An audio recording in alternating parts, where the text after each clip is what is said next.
I'm Professor Tim Newbold, Professor of Conservation Ecology in the Centre for Biodiversity and Environment Research here at UCL. And it's a great pleasure today to introduce our speaker, Dr. Silvia Ceausu.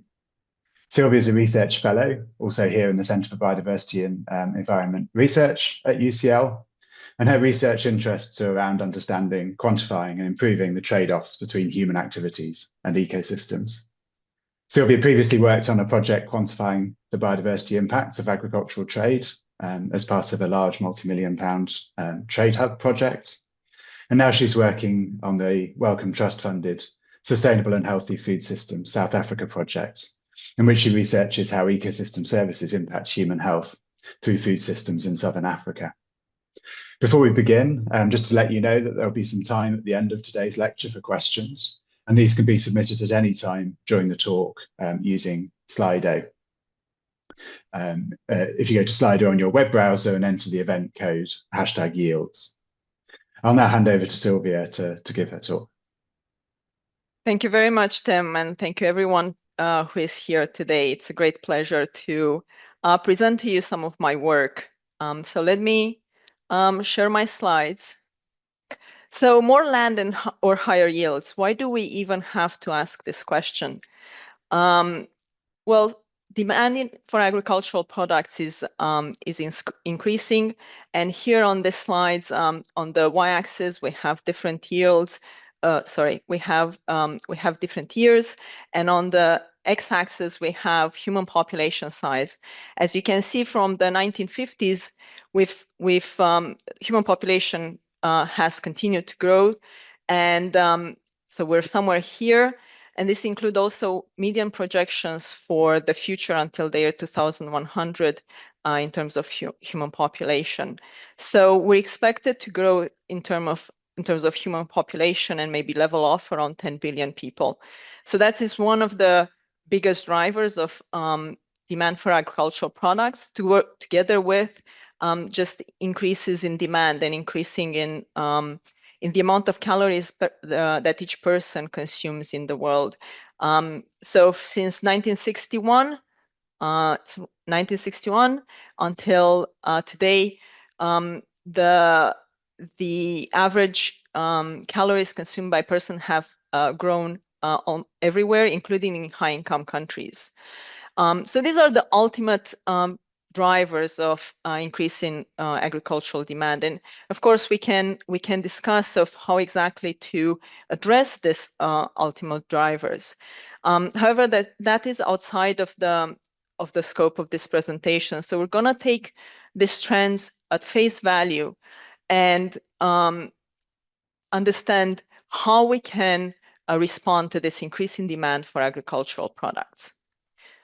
But what do we as ecologists care about this increase in food demand? Well, it's because together with overexploitation, agricultural activity is one of the major threats to biodiversity. Thousands of species, I hope you're seeing my cursor. So thousands of species are threatened by crop farming or by livestock farming and in general by agricultural activity. And we also care because a lot of the ecosystem properties we care about, such as ecosystem stability, pollination, so the benefits that we're deriving from ecosystems, otherwise known as ecosystem services, do depend on biodiversity. So here on the left, on the x-axis is biodiversity, on the y-axis is the ecosystem properties or the ecosystem benefits we really care about. And this particular trend is just an approximation of what research shows us. There are complex ways in which ecosystem benefits depend on biodiversity, but most of the ways in which agriculture and other economic activities depend on nature are underpinned by biodiversity, which helps us in terms of pollination, in terms of controlling population of pests, but also providing cultural values. As I said, agriculture is one of the huge threats to biodiversity, and farmland expansion in particular has been a focus and has been very worrying because it has increased a lot. So this is from a paper by Potapov and colleagues from 2022. And as you can see in blue are areas of cropland expansion, and this is focused in South America and Africa and Southeast Asia. These are areas of high biodiversity value, and the expansion of cropland in these areas can be very, very damaging to biodiversity. And due to this focus on farmland expansion and this very real threat, there has been also a focus on how we can avoid farmland expansion. And one of the ideas, one of the solutions proposed to counter farmland expansion was closing yield gaps. To explain a bit the concept of yield gaps is the difference between the maximum attainable yield and the current yield that exists in a certain location at this moment. So the difference between the maximum attainable yield and the current yield is the yield gap. To close the yield gaps means to increase this yield in order to increase overall production and avoid the need to expand cropland to expand production. So the idea is that if we maximize production on current cropland, we can avoid furland cropland expansion into areas of intact nature. And here you can see, again, some of the biggest yield gaps and some of the biggest opportunities for increasing production are, again, in South America, in Africa, but also in Central and Eastern Europe. These are yield gaps for the year 2000. So this hasn't been calculated for the most recent times, but I think the overall expectations is that this hasn't changed that much in the last decades, and just in terms of relative sizes across the globe. So I'm going to come back a bit to this to say that in the same time, ecologists that are working on agricultural landscapes, especially in Europe and in other areas that have high intensive agriculture, make the point that actually high intensive agriculture are very damaging for biodiversity. And there's a whole literature about proposing ways in which agricultural management can be buffered in order to protect biodiversity and maintain healthy communities, even in areas of intensive agriculture. So overall, the solutions to increasing agricultural productions have concentrated into two extremes. On one hand, the idea that we should maximize production, or we should maximize yield on very high intensive agriculture while maintaining natural areas and protecting biodiversities in areas that have very little human presence. On the other hand, there's the idea that we should produce more, our agricultural production should be situated in multifunctional landscapes in which we have relatively small fields surrounded by natural vegetation that can help maintain biodiversity as well. So produce food, but also maintain biodiversity with the presence of natural vegetation and more moderate intensity. And these two options sometimes are called land sparing. So this idea of putting agriculture aside and conservation in the unmodified areas, and land sharing, where land is shared between agriculture and biodiversity conservation. And there has been some research on understanding where we are actually conserving more biodiversity. Is it in the land sparing solution or in the land sharing? However, most of this research has focused on how individual species respond to these two options. So I'm just going to give an example here. This is kind of a synthesis of the research that have focused on how individual species respond to land sparing or land sharing. So species that prefer land sparing are in dark green, and species that prefer land sharing are in lighter green. So as you can see, especially for trees and plants, which is unsurprising considering that agriculture does basically mean replacing vegetation, but also other taxa such as birds and insects, the majority of species seem to prefer land sparing, although in several cases, there are quite a significant number of species that also have a preference for intermediate level of yields. However, this type of research doesn't really answer the question of how does the community, the biodiversity, local biodiversity as a whole respond to different types of agricultural management. So first of all, how does local community respond to an increase in cropland area? And how does biodiversity respond to an increase in yield? And then we can compare the different agricultural management options. Before we can even delve into the actual analysis and the results, I think a very fair question is, how do we actually measure biodiversity? There are many potential metrics, biodiversity metrics. However, biodiversity itself is a very complex concept. So it's very difficult to have one metric that describes an ecological community. So for this analysis, we've actually used 3 biodiversity metrics, and I'm going to go through them and explain what exactly they're describing in the way the ecological community looks like. So first of all, one of the most intuitive one is species richness. And I'm going to use this kind of abstract ecological communities to just present the methodology and to present the results, just to give you a more direct idea rather than using graphs to understand what are the results of our research. So species richness, this is very intuitive. One counts the species within a landscape. If something happens and you go back to that landscape and you not count the species, if you have fewer species, you have fewer biodiversity. So this is kind of a very obvious direct way to count biodiversity.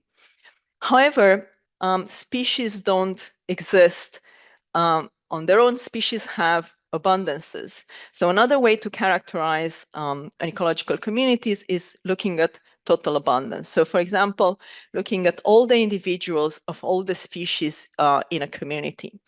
And total abundance needs to be analyzed taking into account context. So for example, here, total abundance can decrease. So the total number of individuals from the initial landscape to the next step, there are fewer individuals, but they're actually the same number of species. Whereas total abundance can also increase, so the total number of individuals in a community can increase, but you actually have fewer species. So it is worth understanding that total abundance on its own can signal very different dynamics within an ecological community. And now we're getting even a bit more complex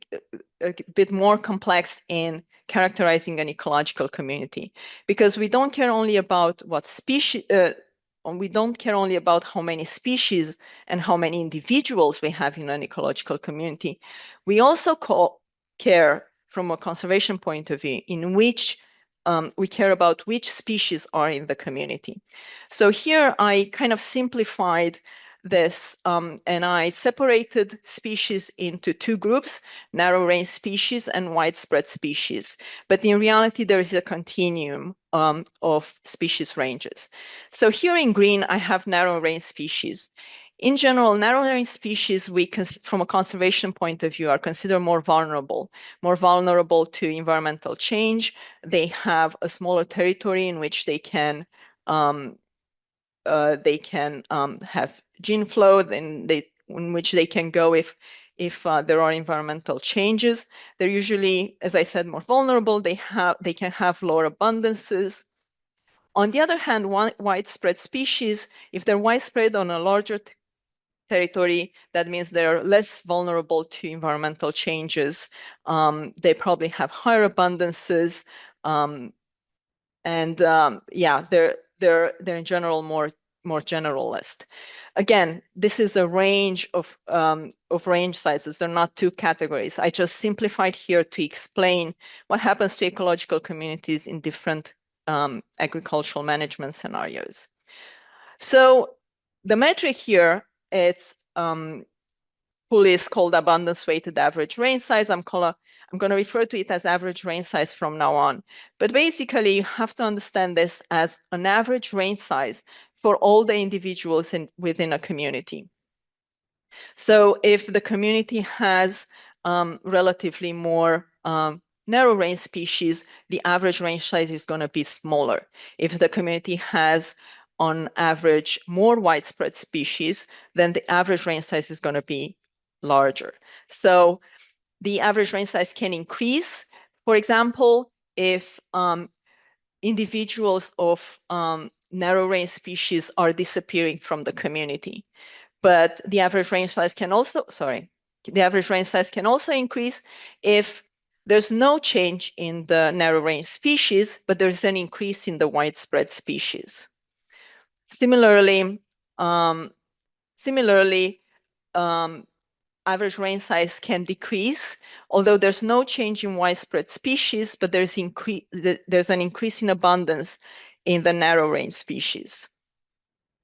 Similarly, the average range size can decrease if there is no change in the narrow range species, but there's a decrease in the widespread species. So in relative terms, the narrow range species are increasing relative to the rest of the species. Okay, so going more in depth on how to answer this question. So we discussed about how we would measure biodiversity change to different agricultural management. But what are we going to use to answer this question? First of all, we used global biodiversity data, which is data put together from researchers across the globe who collected biodiversity data across different landscapes. And what they looked at landscapes that are otherwise similar, but they have different land uses or different land use intensities. So looking at similar landscapes with different management allows us to understand how these landscapes would change if we would change management. We also use global agricultural data. We focused on research on maize, soybean, wheat, and rice, which is some of the most widespread crops globally. We also used additional data that could, additional variables that could affect the relationship that we're looking at. Feel free to feel free to question about this in the conversation or get in touch afterwards with me if you want to. I'm happy to discuss more in depth about the methods of this research. So we use this global data and we use statistical model to understand what is the trend, what is the response of agriculture to different agricultural management decisions. I wanted to mention here that the agricultural data is based on agricultural statistics reported by countries. And so we're using reported data that was also modeled in order to understand what are the yield patterns at final resolution. Good. So the first question we're asking is what happens when cropland expands? And to answer these questions, we basically separated our data in two different types of landscapes. On one hand, we have natural landscapes on the left, and these are landscapes that have at least 70% or more natural vegetation. And on the right, we have modified landscapes. These are landscapes that have 30% of or less of natural vegetation or of primary vegetation, sorry. So the green trees are primary vegetation and cropland are the yellow parts. So we're comparing natural landscapes with modified landscapes, and we're looking at both biodiversity change within natural vegetation and within cropland. So we're trying to see what happens if a landscape that's dominated by natural vegetation becomes more farmed, more dominated by cropland. And what we notice is that what we observed is that biodiversity in cropland and primary vegetation largely changes in similar ways. So if we start from a community like the one on the left, this is the community from the natural landscape.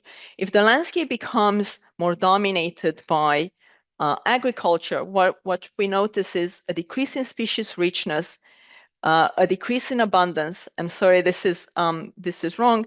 Sorry. It's actually an increase in average range size. So what we notice is species are disappearing, but also abundances are decreasing. And the abundance of the narrow range species is actually decreasing more than the abundance of the widespread species. So in relative terms, we have communities that have relatively more widespread species. Okay, so then what happens to biodiversity when we're increasing yield in cropland?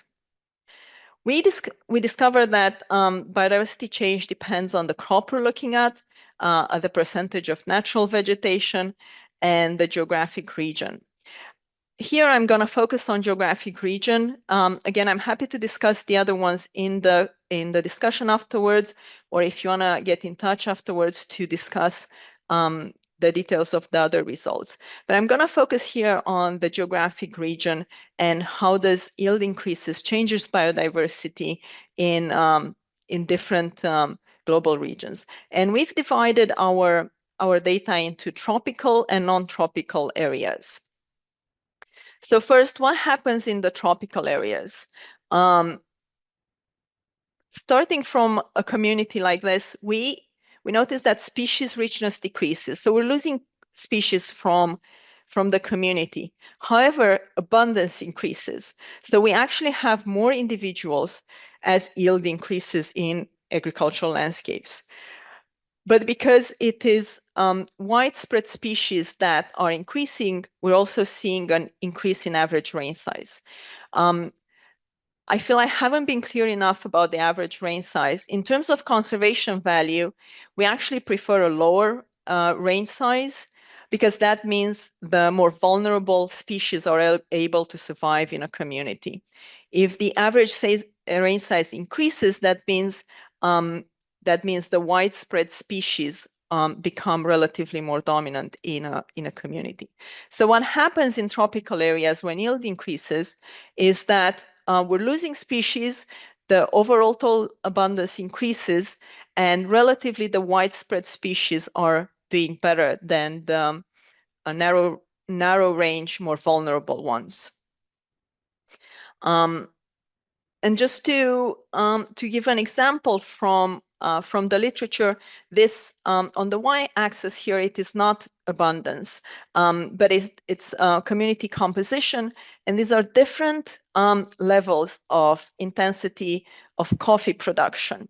So the Amistad area, this is a natural reserve, and from right to left, these are areas of increasing intensity of coffee production, and this is in Costa Rica. And so the darker bars represent species that are forests, forest specialists. So in our case, they're closer to our narrow range species. And then the lighter the gray becomes, those are species that are more widespread. They're less specialized, they're more generalist, up until species who are very happy to live in artificial habitats, in human-dominated habitats. So you can see from the natural reserves going through the different intensities of coffee production, how the community changes from the very specialized narrow range species towards increasing proportions of the widespread species. So our results are supported by this type of results from the tropics. So we're actually observing this type of changes in studies of tropical biodiversity in agricultural landscapes. Okay, so what happens in non-tropical areas? In non-tropical areas with yield increases, here we already have, because many non-tropical areas have had intensive agriculture for decades now, and they have been cultivated in some areas for hundreds or thousands of years. In general, the non-tropical biodiversity, and actually due to natural biodiversity gradients, the non-tropical biodiversity is going to have, in general, less vulnerable species and more widespread species. So we're going already from a community that has more widespread species. As yield increases, we're losing species. We're losing abundance as well, but we're losing abundance, especially from widespread species. So this leads to a decrease in average rain size. So we have less individuals, and especially less individuals of widespread species of larger range species, and of course fewer species in general. And again, to give you an example of a study that supports these results. These are results on bird species in Europe.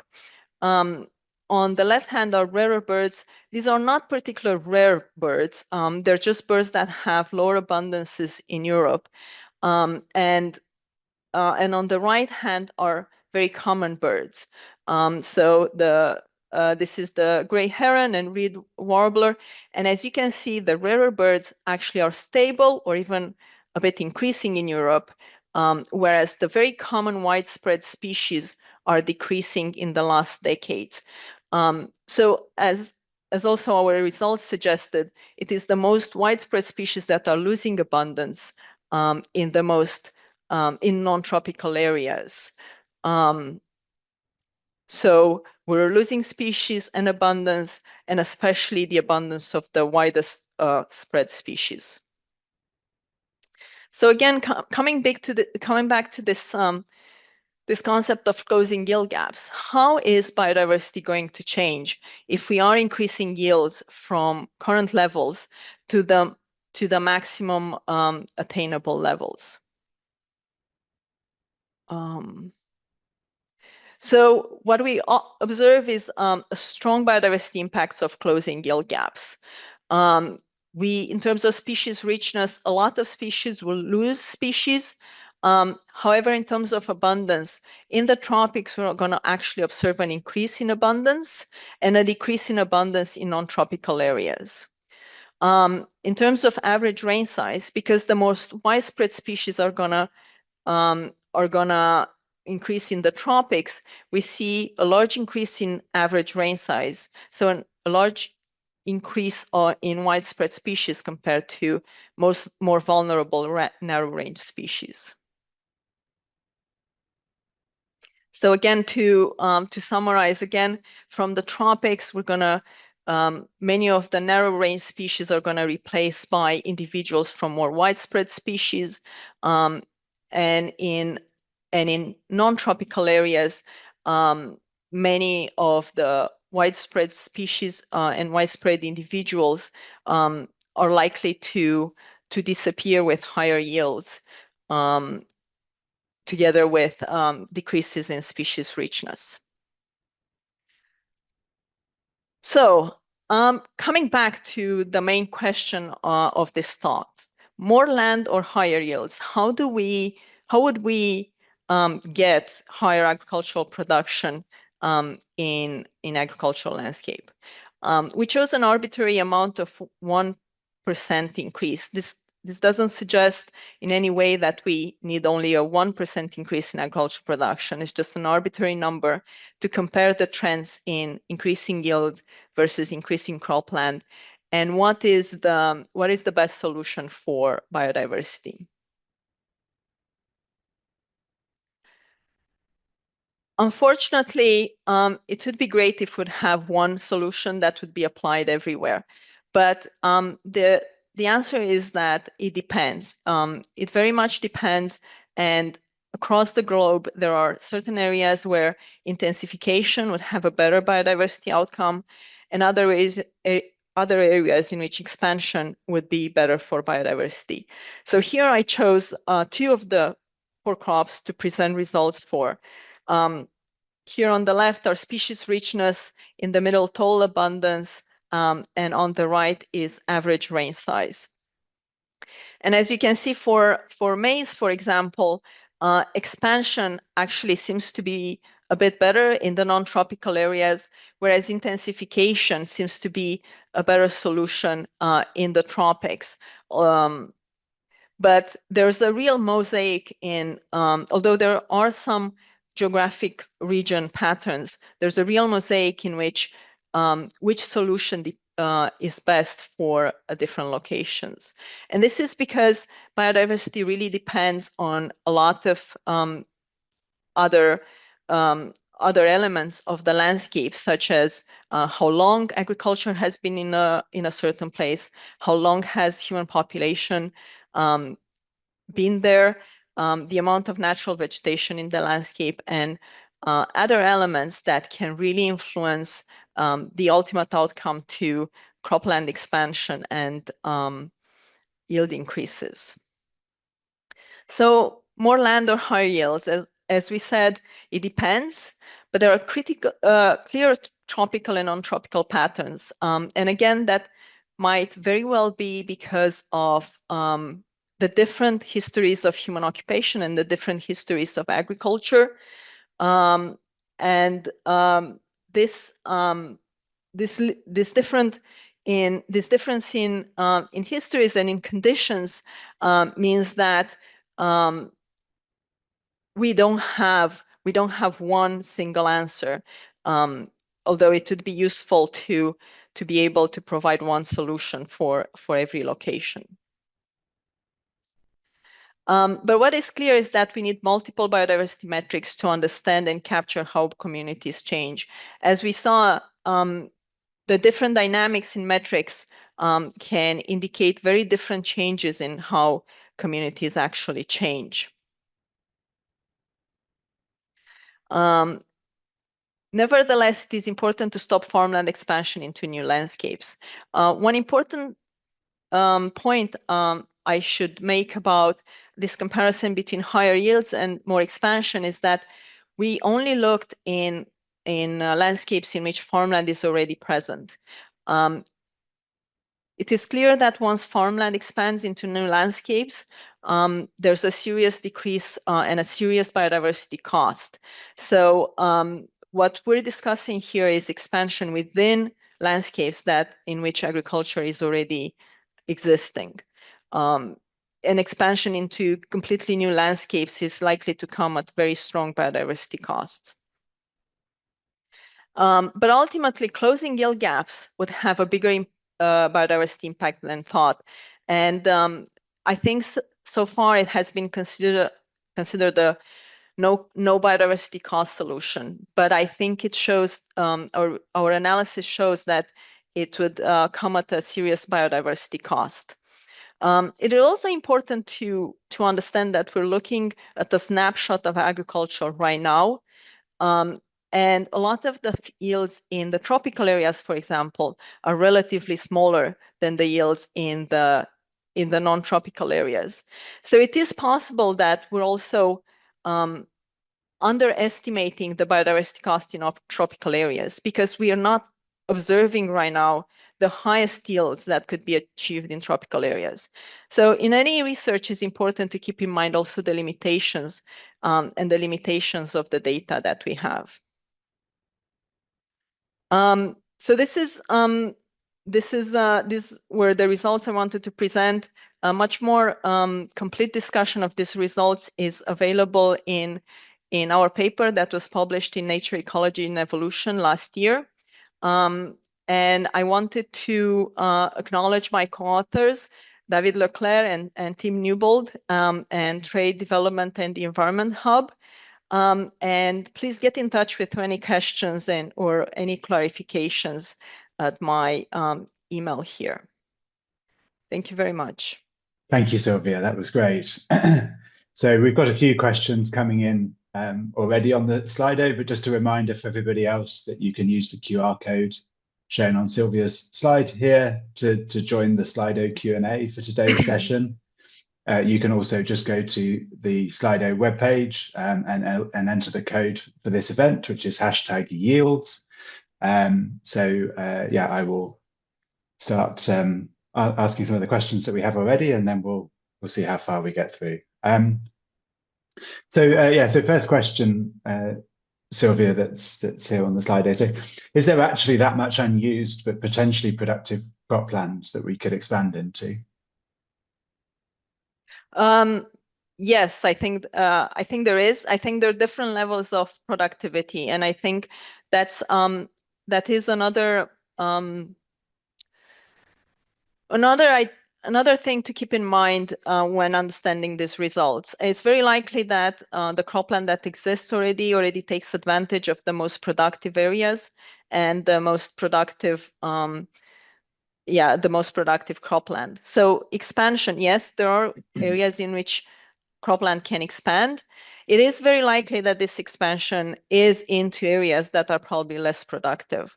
So, for example, one thing that is happening or has been happening in the last decades in Europe is that areas that were less productive were abandoned, and intensification increased on existing cropland. So there is, and I think especially in Eastern Europe and Central Europe, there's a trend now towards re-expanding into these areas that were abandoned. So there are these marginal areas in which you can expand agriculture. Of course, in the tropics, I think there are even more areas for a potential expansion of cropland, unfortunately, into very high biodiversity intact landscapes. Yes, yeah, thank you. So another question, a clarifying question in this case. So someone asks, do widespread and narrow range species, is that the same as cosmopolitan and endemic from some older reference work? I think there is a large overlap, but it's not necessarily the same thing. But yeah, those things are correlated. So the more widespread the species, the more cosmopolitan, I guess you can say it is. And then, so rather than looking at just expansion or intensification to meet global needs, what about a shift towards more plant-based diets? Would this not reduce the area of land needed? Yes, of course. And that was the point that I wanted to make at the very beginning, is this research only deals with the current trends we're seeing in this ultimate drivers. So this increase in human population, this increase in calorie consumption. But of course, one way to deal with the big biodiversity cost of agriculture is to, for example, to change consumption patterns and eat less meat. So meat is a very ineffective way to use agricultural production because you first have to feed the animals in order to produce the food. So if there would be less meat consumption, then we would be able to more efficiently use the cropland that we have, and the need for expansion wouldn't be there, I guess. Yeah. Mm-hmm. I think we do have to keep in mind that especially in lower income countries. In some cases, there is a definite deficit in protein consumption. So I think a lot of this change in consumption patterns are expected or are encouraged into higher income countries.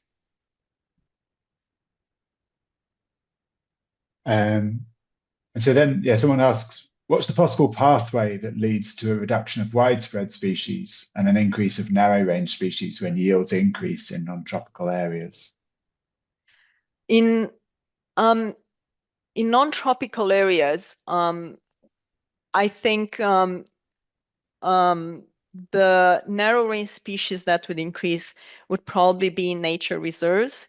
I think in non-tropical areas, agriculture has been present for a long time, especially in Europe. Intensive agriculture also has been around for decades. So within landscapes that are dominated by agriculture, there are very few narrow range species. I think the narrow range species that would increase in non-tropical areas would be those that benefit from protected areas.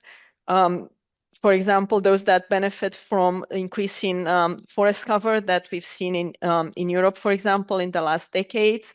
There would not be species that would benefit from cropland or from increases in yield. I should mention here that an interesting result we saw that I didn't have time to cover here is that for rice in tropical areas, in areas with high percentage of natural vegetation, we do see an increase in narrow range species with increasing in yield. So that's a very interesting result. And we speculated that that might be because rice production involves artificial wetlands that might attract a lot of aquatic species that are quite narrow range distributed in the respective regions. But yeah, we noticed that these narrow range species are actually increasing with yield in tropical areas with high percentage of natural vegetation. One thing to mention is that flooded rice fields actually are a serious source of greenhouse gases. So it's not necessarily the best environmental solution, but yeah, we notice an increase in narrow range species in rice fields in certain conditions. Mm-hmm. And then we have another sort of clarifying question. So how do you define a landscape? And how much do the results depend on where you draw the boundaries of the assessment areas? Yeah, that is a very, very good question. Unfortunately, so basically the landscape was the resolution of our data, the resolution at which we conducted our analysis. And because we are limited by the resolution of our data, we could look at only one size of landscape. So Then, we go sorry, on. just to say that we don't know actually how dependent that is on the resolution at which we're looking at. And then another question, do you have any suggestions, data, or just your thoughts as to why increasing yields leads to an increase in overall abundance? I think the reason is that there are actually a lot of species. There are a significant number of species that do actually do fine in cropland. So the more widespread, the less vulnerable species, the ones that are fairly tolerant of human presence, they can actually benefit from crops. They can represent a new source of food. They can benefit from the pests that the crops attract. So there are species who actually are pretty happy with humans around. Of course, these are not the species that we're most worried about, and these are not the species that we are necessarily worried about in terms of the biodiversity crisis. But sometimes these are the species that do support ecosystem services in croplands. So it's good to keep in mind that when we're talking about conservation values in terms of the most vulnerable species, that can be different from the species that are most valuable in terms of ecosystem benefits. Hmm. Yeah. So given that the results are different for different crops and regions, what recommendations can your research make for governments to help conserve biodiversity? Yeah, this is why I felt I had to highlight the fact that I think the results are slightly unfortunate, because it would be so much easier if we could suggest one solution that would work everywhere for governments, because research is costly, it's difficult, and ideally we could tell policymakers and managers, do this, and things will be solved. Um, so unfortunately, there isn't one solution for every location. But one thing that seems to pop up quite regularly is the importance of natural vegetation in many landscapes that buffers the impact of agricultural management on biodiversity. So there are situations actually in which actually in our results natural vegetation didn't have a positive impact.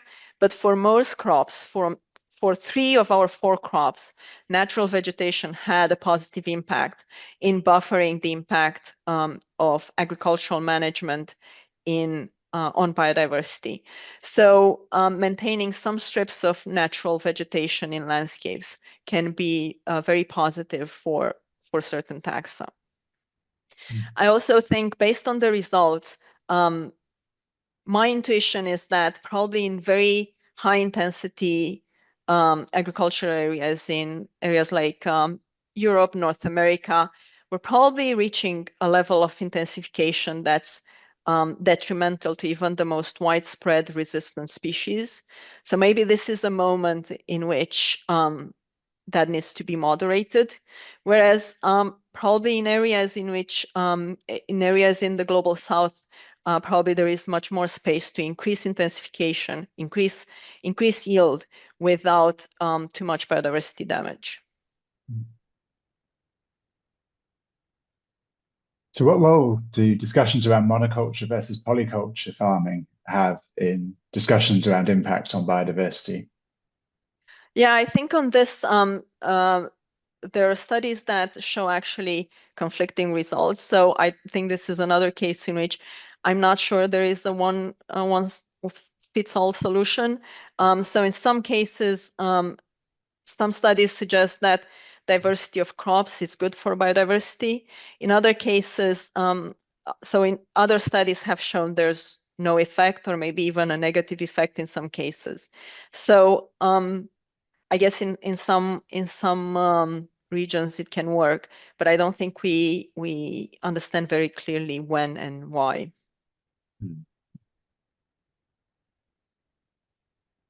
And then I think this question came in before your sort of final "it depends" conclusion, but someone asks, is there a crop that's best for biodiversity? Um, Probably not. But again, what I mentioned earlier for rice, this is the only crop where we got this. So the only crop for which we got a completely positive biodiversity response to yield increases, but it was a very specific situation in tropical landscapes with high percentage of natural vegetation. And these are probably landscapes that don't have a very high yield of rice in the first place. So I'd be very cautious about that. I would say it's difficult to say that there's any one crop that's particularly good for biodiversity. Then another question that came in very early was, can you recommend a valid metric for biodiversity? But maybe you can expand a little bit more on the different metrics and sort of what their pros and cons are. Yeah, I hope I was clear enough when I discussed the different metrics, but I think this is one of the most complex issues in biodiversity. There isn't one metric that can describe perfectly an ecological communities, and one needs a set of metrics to describe what is happening in ecological terms.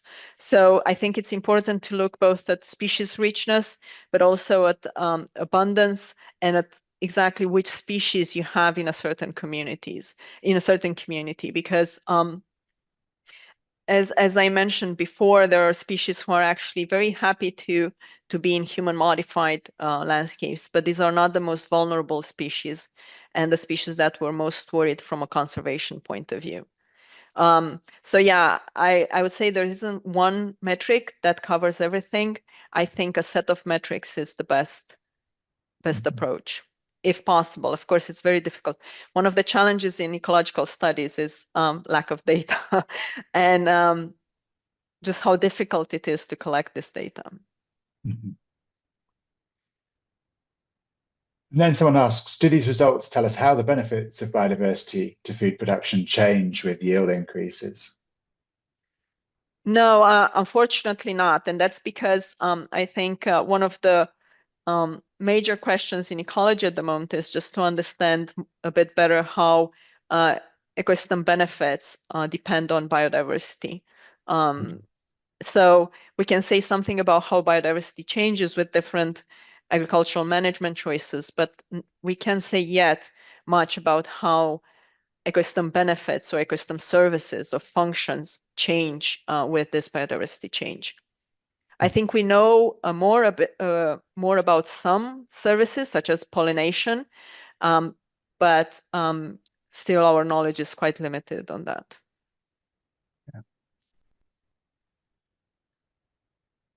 So we've now got through all the questions on Slido, the one that's still showing on the screen. Actually, I think you've already answered. So maybe I could just ask you at the end then, just to reflect a little bit on what you think the next steps are for taking this work forwards. Yeah, I think actually one of the major points I just mentioned, I think understanding the interaction between biodiversity and ecosystem services is one of the most important questions, because that also gives us an understanding of how far we can push intensification until we're damaging biodiversity to a point where it doesn't support agricultural production anymore. So this question of how much biodiversity do we need to have functioning agricultural systems is very important. And this is probably one of the most important questions in the future.